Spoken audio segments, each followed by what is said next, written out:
नमस्कार. आपल्या सगळ्यांचे महाराष्ट्र सोशल न्यूज चॅनलमध्ये हार्दिक स्वागत. चला वळूया तर एका नवीन बातमीकडे. आजची बातमी. पुणे जिल्ह्यातील नसरापूर येथे 4 वर्षीय चिमुरडीवर अत्याचार व हत्या प्रकरणाच्या निषेधार्थ धुळ्यात महिलांनी संताप व्यक्त केला. माजी नगरसेविका आरती अरुण पवार यांच्या नेतृत्वाखाली जिल्हाधिकाऱ्यांना निवेदन देण्यात आले. आरोपीवर पोक्सो कायद्याअंतर्गत जलद गतीने न्यायालयात खटला चालवून फाशीची शिक्षा द्यावी, तसेच शक्ती कायदा तातडीने मंजूर करावा अशी मागणी यावेळी करण्यात आली. पुणे शहरातील भोर या तालुक्यातील नसरापूर गावामध्ये अतिशय मन हेलावून टाकणारी आणि तसेच संतापजनक घटना घडलेली आहे. एक 4 वर्षीय निष्पाप चिमुरडीवर 65 वर्षाच्या नराधमाने क्रूर अत्याचार करून हत्या केलेली आहे.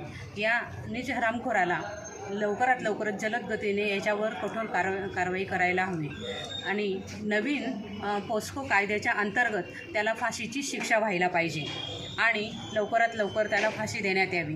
यासाठी आम्ही सर्व महिला भगिनी जाहीर निषेध करत आहोत. समाजामध्ये आपण कुठेतरी मागे पडलो आहोत. नागरिकांनीसुद्धा सजग राहायला हवं. शक्ती कायद्याच्या तरतुदीनुसार गुन्हेगाराला 21 दिवसाच्या आत फाशी होत असते, परंतु आपलं दुर्दैव असं आहे की केंद्रामध्ये शक्ती कायद्याची तरतूद अंतिम मंजुरीसाठी प्रलंबित केली गेली आहे. तर केंद्र सरकारला माझी नम्र विनंती असेल की शक्ती कायदा हा लवकरात लवकर राज्यामध्ये लागू करावा, जेणेकरून असे नराधम पुन्हा उत्पन्न होणार नाहीत आणि पुन्हा अशी हिंमत कोणी करणार नाही. हा शक्ती कायदा जर लागू झाला असता तर आज आपल्यावर ही वेळ आली नसते. या चिमुरडीला नक्कीच न्याय मिळायला पाहिजे, पीडितांना पण नक्कीच न्याय मिळायला पाहिजे.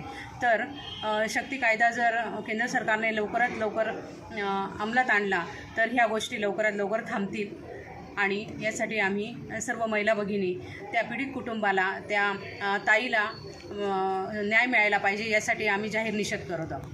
बातमी आवडल्यास चॅनलला लाईक व सबस्क्राईब करा व दररोज अशा नवनवीन बातम्या पाहण्यासाठी चॅनलला फॉलो करा. धन्यवाद.